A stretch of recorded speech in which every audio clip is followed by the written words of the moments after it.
I'm excited to introduce our next speaker, Mr. Robert Powelson, the President and CEO of the National Association of Water Companies, the NAWC. Mr. Powelson's resume is long and distinguished. The NAWC itself represents the private water utilities across the nation. The 15 largest NAWC members invest over $6 billion annually in water infrastructure, and they have significant expertise and resources.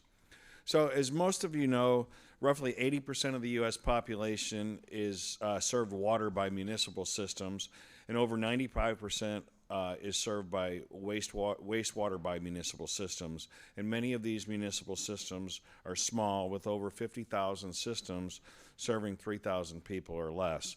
One of the important investment thesis of the water utility sector is that the infrastructure investment is going to lead to EPS growth, but also that the smaller municipal systems will turn to the private sector to help meet the increasing needs, including the stringent PFAS standards. As the population continues to grow and more pressure is placed on our resources, we need NAWC and Mr. Powelson's leadership. Prior to joining the NAWC, Rob served as a federal energy regulatory commissioner for a commissioner nominated by our current president back in May of 2017. He's also served as chairman of the Pennsylvania Public Utility Commission, one of the better commissions in the country. Also on the Pennsylvania's Marcellus Shale Advisory Commission, and chairman of the NARU committee, amongst many other things. Welcome, Rob.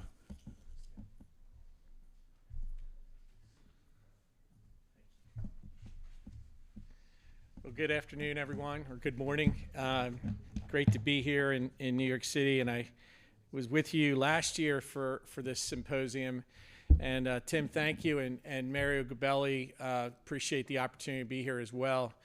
I joked with Mario before I came up, I'm not going to make any predictions on baseball, because the last time I did that, the Phillies won the NL East, and then we got knocked out in the first round by the Mets. So I'm going to stay in my lane here, other than to note that we are the NL East champs for now. Tim really set this up nicely, and you heard from the prior speaker, Craig Patla and Troy Dixon from Connecticut Water, about some of the challenges that are facing our industry. So I thought about it on the train ride up here, you know, how I would start with the, not to give Debbie Downer news about the water industry, but to kind of contextualize what we face as an industry. And as a good student, as I joke with Mario, I couldn't get into Fordham, so I went to St. Joe's in Philadelphia. But the Jesuits brought up our A game when it came to literature and writing. And I thought of The Tale of Two Cities that was written by Charles Dickens back in 1859, where he was quoted as saying, "It was the best of times and the worst of times."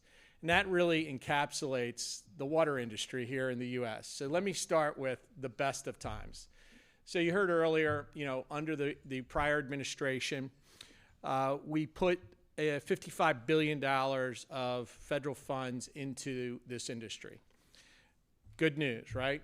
We're going to have set-asides for PFAS remediation in the form of about $12 billion, around $13 billion for lead service replacement, and then some other, the remainder, hopefully for infrastructure. We also look at the market over the next 5 years. This is Bluefield Research, but you know, you look at the market, it's 1.6 trillion, and if you overlay that with stormwater management, that number gets up to about 1.9 trillion. So there's scale there, and it speaks to my thesis, being here at the Harvard Club, that we can't sustain 51,145 drinking water systems. Think about that. Fragmentation in our industry is a huge issue. Overlay, I wish I had, I should have brought my slide, but I just participated in, I was with all the state air and water regulators a few weeks ago in Santa Fe, New Mexico, and I put the slide up, slide of the U.S. and the heat maps of water, the heat maps of electric distribution companies. Anybody want to take a guess how many electric distribution companies there are in the U.S.? 500. Close, but a little higher. 501, right? 5,000. All right. We'll give the 5,000 of that a boy. It's 3,200 approximate. 3,200 Con Edisons, right? Gas LDCs in this country. How many do you think there are? Go ahead. Don't be bashful. There's a curve. 3,200. Not 3,200. Okay. Going once, going twice. 1,000. There's approximate 1,000 gas LDCs. And there's 51,145 drinking water systems. And when you look under that hood, it's the haves and the have-nots. And that's why we sit here today, where as we sit here today, there are about 1,500 of those systems that are in serious violation of the Safe Water Drinking Act, meaning they are providing drinking water service, but they're in violation of a federal edict. I made the analogy last year. We don't run our nuclear fleet that way, and we certainly don't run other utility service that way. And it's a reflection on what I criticize to be the lax compliance known as the Environmental Protection Agency. The other good news is I have spent time with Administrator Zeldin from here in New York. He understands, coming from a congressional district that has exposure with PFAS, he understands that we're not going to come in with political dogma and undo this rulemaking. And by the way, I'm someone, as Tim mentioned in my bio, I have a lot of scar tissue from rulemakings, right? They're long, they can get litigious, they can really irk people when you're putting a rulemaking down, where you impact, for example, in my world, the natural gas industry and our interstate pipeline network. And so if you do a rulemaking correctly, you usually have pretty broad stakeholder engagement. You have a developed record, and the courts will reward you for that. In the case of the PFAS rule, I should note that we got in this predicament because under the Trump 1.0 presidency, EPA, by the way, I'm not having a Prevagen moment here, but I remember the first EPA administrator. Anybody want to guess who that was? He was a former attorney general, and he lasted about 100 days. Ready? Now I'm having a moment. It was Scott Pruitt from Oklahoma. He was a flash in the pan, destroyed the morale of the agency. But we begged him for an MCL standard. And the administration stood up this 70 parts per trillion health advisory. And what happened? Typical in state energy policy and in state environmental policy, in lieu of the federal government adopting a maximum contaminant level for PFAS and PFOA, the states like New Jersey, New York, California, all moved towards a standard. On average, that standard was between 10 and 15 parts per trillion, right? That was states who probably are closer to the problem than the Environmental Protection Agency. Elections have consequences. So here we are today, whether you agree with the rule or not, we're at 4 parts per trillion. We are looking over a 10-year horizon, and by the way, for all the presenters here today, I will meet you at the buffet line and give you my card. I think you all should be members of NAWC because my members buy your technology, okay? So we'll do a little speed dating here when I adjourn. But here we are today at 4 parts per trillion, and we overlaid in that a hazard index and some other goodies that have now put the current EPA administrator to take action to basically support the American Water Works Association filing and basically vacate the MCLs for PFNA, PFXS, HFPO, and throw out this hazard index calculation. which, by the way, as we use the word lightly in Washington, I don't think facts and science came together when we developed this final rule. And I'm not being critical. I know Zach, who worked in the Office of Water, is going to be presenting here shortly.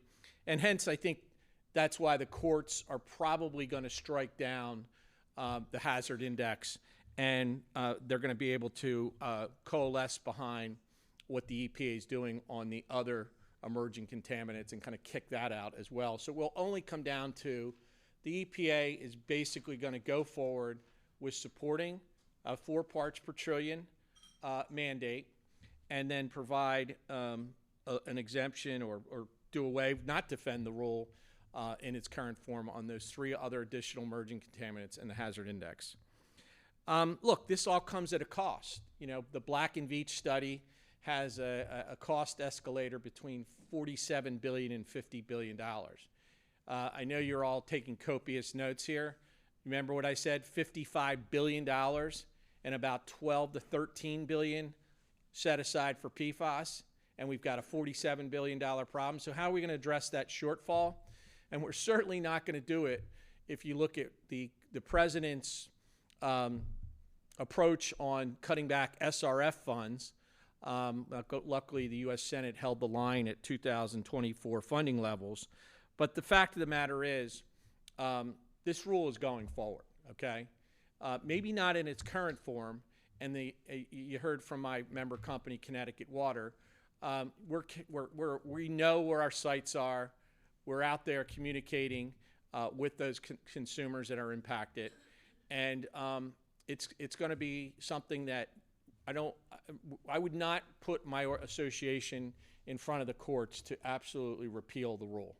These are big investments that need to be made, and we're a highly regulated industry. So the last thing that we want to do from a litigation perspective, although I agree with what AWWA did, is get out there and talk out both sides of our mouth to regulators saying we need cost recovery because this rule's coming, but we don't like the rule. What we did was we did something what my general counsel and our member companies is we went after the polluters, right? We joined in the litigation in South Carolina. We are firm believers that polluters should pay. This is the generation equity failure that's been created with PFAS was not created by the passive receivers, right? It was created by the 3Ms, the DuPonts, and other chemical manufacturers. And therefore, rightfully so, whether you're a products liability lawyer or pretend to be, that's where the deep pocket is. I also want to talk about, again, bad news in our industry. You know, there's a 40% decline in federal funding for water infrastructure in this country since 1970, and that trend line is not going to get any better. Now, to the good, I'm a blood-sucking capitalist. I believe that in order to fill that void, to address 51,145 failed drinking water systems, that private capital is going to be the pathway forward. We can't have this kind of model in place and expect the federal government to do what they did in Jackson, Mississippi, to go in and deliver 25,000 cases of bottled water and write a check and feel good about the system, right? And by the way, there'll be another Jackson. I did 3 visits to Jackson, spent time with Governor Tate Reeves, the majority leader, and we passed a bill calling for a water quality accountability measure. By the way, you're going to laugh at this, water quality accountability, right? But don't you think in a drinking water system, someone said it earlier, it's the only public utility service you ingest, that operators, public and private, should be able to do the following. Ready? You should be able to have an asset that is mapped with GIS technology, right? You should know where your pipes and your meter sets are, right? The technology's there. You should be able to file a plan that addresses fire hydrants. So when the fire company comes out, that there's adequate suppression. By the way, you see what's going on in Southern California right now with SoCal Edison? They are going to be sued. By the way, the federal government is involved, suing them for lack of fire suppression in the Paradise Fire. That's scary, okay? Don't you also think that in the world of cybersecurity, that a utility, electric, gas, water, should have some type of cybersecurity plan that they've done penetration testing. They're able to communicate when an incident hits. They're able to triage the event when it hits, and update it rates and tariffs. That is a low bar, okay, a really low bar, but yet what happens in America today is we allow these laggards to limp along, and then it becomes a public health crisis. So that's the Debbie Downer news, but I'm also here to tell you that I think there's a lot of upside to where we are headed with regards to consolidation policy, and it's really going to start at the state level.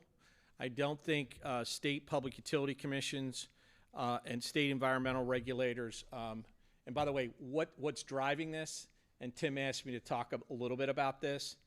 By the way, if anybody in this room as a recovering regulator were to ask me, did you have any like telltale signs of this thing called AI development and the mega trend known as data centers?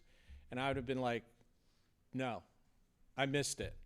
And here we are today. By 2030, we're going to need 80 gigawatts of power. And by the way, states and governors, everybody wants the development, but we don't have enough power on the grid to meet the demand. But yet, we talk, everybody, the EEI, the AGA folk, the Nuclear Energy Institute, everybody's gaga power, right? We need power. We need clean power. It's got to be reliable power. And Google and AWS and Microsoft, it's phenomenal what they're doing. I mean, we actually have a nuclear renaissance in this country because of data center development. But here's what I learned on Monday in a presentation I participated in, is that people are missing the thermal load to manage and chill these centers. So let me give it to you. Hyperscalers. A hyperscale profile on water usage is about 550,000 gallons a day. A mild, like a tier 1, small, mid-size, is about 18,000 gallons a day. Now, I'm not going to sit here and tell you that Connecticut Water is going to have metered water at 18,000 gallons to a data center. And the data centers are the ones that are doing that now are going to wake up and say, wait a minute, that's so inefficient. And so what do we need to do to manage our thermal loads and source water? And by the way, 40 U.S. states in the country right now are facing some type of, over the decade, are going to face some type of water scarcity issue. It's not just a Texas, Southwest California issue, okay? As a country, we're the largest consumers of water molecules in the world, right? But we replenish at less than 2%. That's a big problem. So everybody, I know you all cover the power sector, but get ready. There will be a pivot in the conversation towards water usage. So water reuse, I believe, is going to be a big strategy going forward. Industrial water management, another big trend line going forward, because these data centers, the appetite for power is always going to be there. But what I'm seeing is, if you look at the U.S. Data Center Alliance slide deck, what all the site selection consultants are talking about: power, water, and workforce, okay? And this is going to shake out on the haves and the have-nots. I'm a firm believer, as a lifelong Pennsylvanian, I think Pennsylvania is going to do pretty well. We got the Marcellus, we got 500 trillion cubic feet of natural gas, we have nuclear plants, and we have adequate water supply. That's going to be, you know, a winner. Texas, just by the sheer default of their business climate and the Texas ethos, I think they're going to do pretty well. And then it really shakes down into, like, what does the Midwest look like in some other regions? But don't underestimate the water usage equation as it relates to data centers. I also, we talked earlier in terms of regulation, and I don't want to discount the fact that what Craig Patla talked about on the lead service line replacement rule. Here is another example, and I know I'm amongst friends here, and I want to say Harvard Club rules when I say this, so no tweeting, no texting. Nobody, Mario, don't get on CNBC and say I said this. But what's ironic is the two examples I just gave you on litigation was the American Water Works Association and the National Association of Metropolitan Water Agencies. Do you know what the predominance of that membership is? This is an easy one. It's city governments. It's municipal governments, okay? We don't like to join in those things because we kind of view it as we're telling regulators, again, highly regulated industry, both at the federal and state level. By the way, there is no economic regulation in New York City when it comes to water. I'll leave that for another day. I think that's a bad thing. But the reality is that these entities always talk a good game about water and we need funding, but yet they'll go litigate a rule because they want to dumb down a rule. And I say that to you because I just don't think it's intellectually honest with policymakers and regulators. So Craig's point about the lead service lines, look, we catalog those lines. We know where they are. States have provided, like New Jersey. Your average, if you have to replace that lead service line in Newark, New Jersey, from the curb to the home, it's about between $8,000 and $10,000. And God forbid that the line ever breaks. I mean, that's when you want to have home serve, by the way. But the reality is that's $8,000 to $10,000 is a lot of money for the average household, okay? So what states have done is they are allowing, in certain states, utilities to recapture those costs in a tracker mechanism to shield the customer.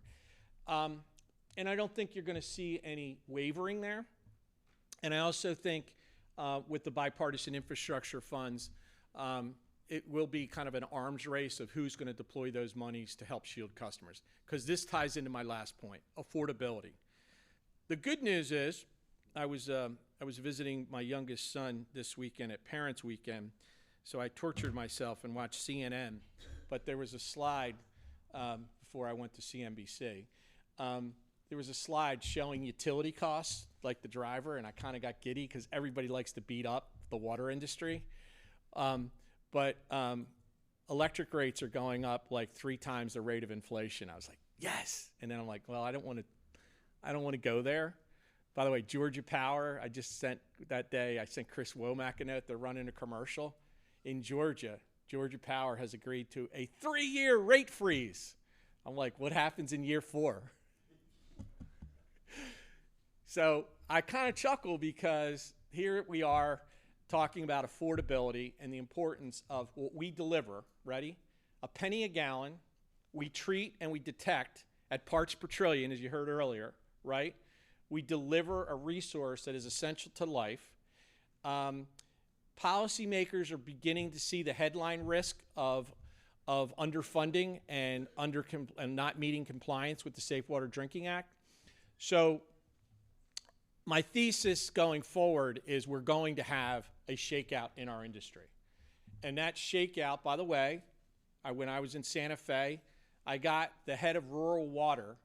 Rural water, by the way, is like a mini Trumpian movement. They come, Nowheresville, America, but they have over 100,000 plus members, and they are a political animal when it comes to lobbying on Capitol Hill. But their executive director agreed with me that model, that number is not sustainable, and we need to find ways to provide a consolidation pathway. And I'll be the first one to tell you, it's not just private on private buying municipals. It could be municipal on municipal. I am not for, by the way, my friends in Connecticut didn't speak to this, but I am not for feckless politicians in the Connecticut legislature coming up with schemes to create a regional municipal authority and strip my member that is a regulated utility because a Boston-based utility can't manage water assets, okay? I am adamantly, violently opposed to that, and that's why we filed litigation for what's going on in Connecticut. And I actually have a good vibe. Something's going to shake out there for the good, for the betterment of our industry. But hear me out there, because when we get back to affordability, I think we have a great value proposition. And I think it starts with our investment. Tim, thank you. You were reading my talking points, what our top 10 members are invested. When I came into this organization in 2018, we were at $3 billion.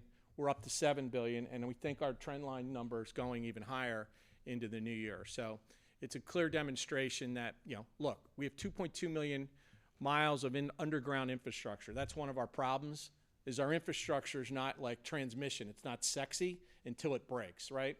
240,000 main breaks a year. No one cares until you get a boiled water alert or you don't have water service, right? Or your car gets caught up in a sinkhole because of New York water. So with that, appreciate the opportunity to be with you all.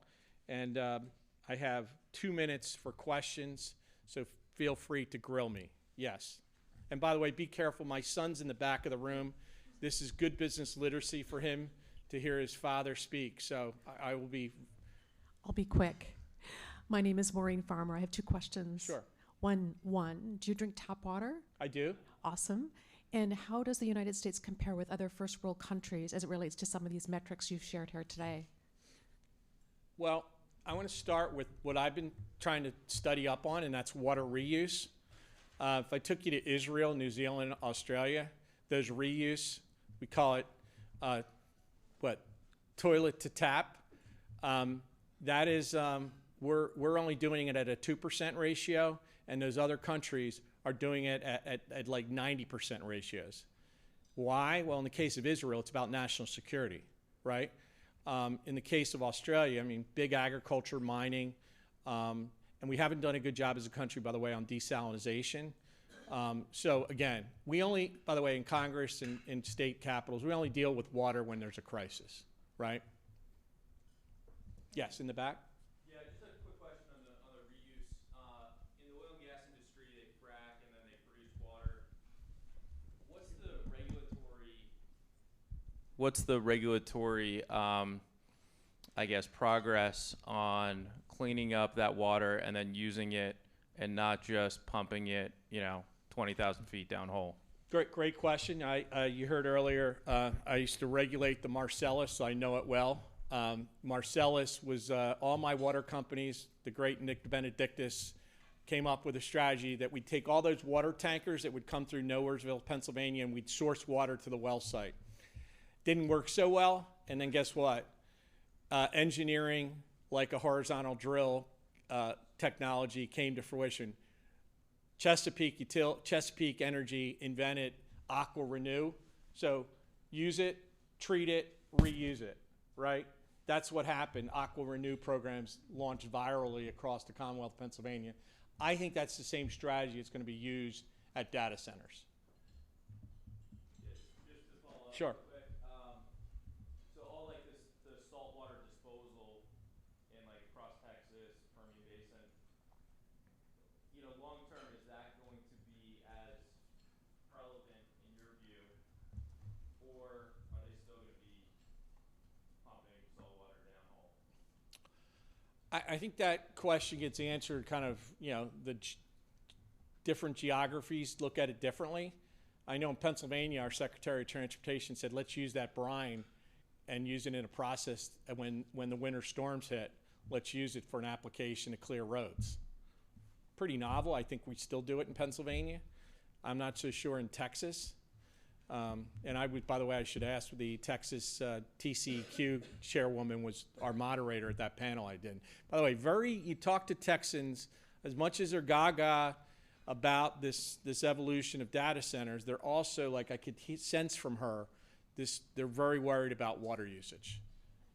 As Twain once said, whiskey's for drinking, water for fighting. By the way, in Texas, as I taught my son, Texas is a fierce republic, right? They have their own independent grid. Texans view the world very differently, and there's a thing in the water world called capture.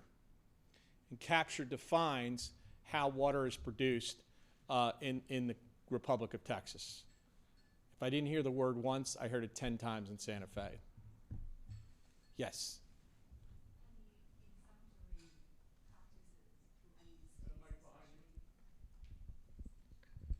Any exemplary practices, especially in areas where they have greater PFAS contamination, and yet they did a better job? And what have they done right? Thank you. Yeah, great question. And let's start with, look, the EPA, to their credit, there's between, I think it's 4,300 to 6,600, heat map exposed areas with PFAS. Some of them are, characteristic military base, but there's some other areas where that's not the case. And so to your question, look, our early initial investment, I can tell you this, was go call Calgon and go with GAC. and then it's evolved into ionized exchange, and other technologies are involving. One of my member companies, who I'll let go nameless, that presented last year, they've developed their own technology.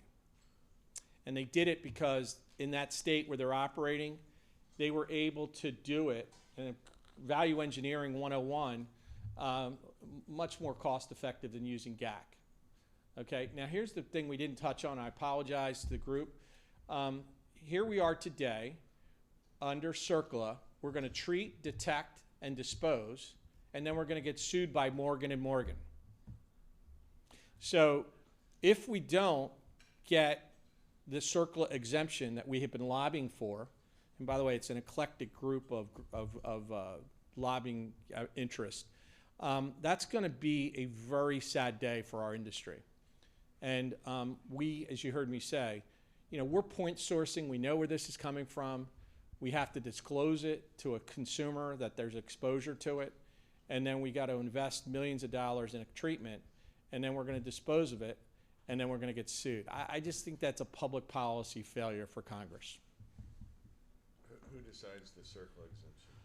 So Congress has to act. The EPA, the prior administration, would tell you, well, we can work on a case-by-case basis. I don't deal in case-by-case, Tim. It's called trust but verify, so I'd like to have codified legislation that provides that blanket exemption. I did get an earful in Santa Fe, though, for one of the cleanup companies. Said, you squeeze the balloon, so you guys get your exemption, and then, products liability law kicks in. I'm the one treating, and then a farmer disposes of it, and I get sued. Can't argue with that. That's a logical point, but I think our pockets are much deeper, so that is definitely a concern for us. Any other questions? No baseball predictions? No, Mary, I stayed away from that. The Eagles look pretty good right now, by the way. I don't want to get any New Yorkers upset with me. Say again? Okay. Well, thank you so much. Look forward. I'll be around for lunch. Tony Bancroft and Timothy Winter, CFA, are portfolio managers. Wayne Pinsent, CFA, is Director of Research and Research Analyst, and Rosemary Morbelli, CFA, and Dr. Rebecca Stern, PhD, are Research Analysts at Gabelli Funds. The above webcast is a recording from the 3rd Annual PFAS Symposium, which occurred on September 17, 2025. GAMCO is providing these links as a matter of general information. We do not intend for these links to be a complete description of any security or company, nor is it a research report with respect to any of the companies mentioned herein. As of June 30, 2025, affiliates of GAMCO Investors Incorporated beneficially owned 1.1% of Minerals Technologies and less than 1% of all other companies mentioned. The analysts' views are subject to change at any time based on market and other conditions. The information in this posting represents the opinions of the analyst and is not intended to be a forecast of future events, a guarantee of future results, or investment advice. Views expressed are those of the analyst and may differ from those of other GAMCO officers, analysts, other employees, or of the firm as a whole. Because the investment personnel at GAMCO and our affiliates make individual investment decisions with respect to the client accounts that they manage, these accounts may have transactions inconsistent with the information contained in this posting. Certain GAMCO personnel may know the substance of the posting prior to its posting. This webcast is not an offer to sell any security, nor is it a solicitation of an offer to buy any security. Stocks are subject to market, economic, and business risks that cause their prices to fluctuate. When you sell shares, they may be worth less than what you paid for them. For more information, a prospectus, or summary prospectus, visit our website at www.gabelli.com or call 800-GABELLI 800-422-355-4914, 921-5100, fax 914-921-5118, info@gabelli.com.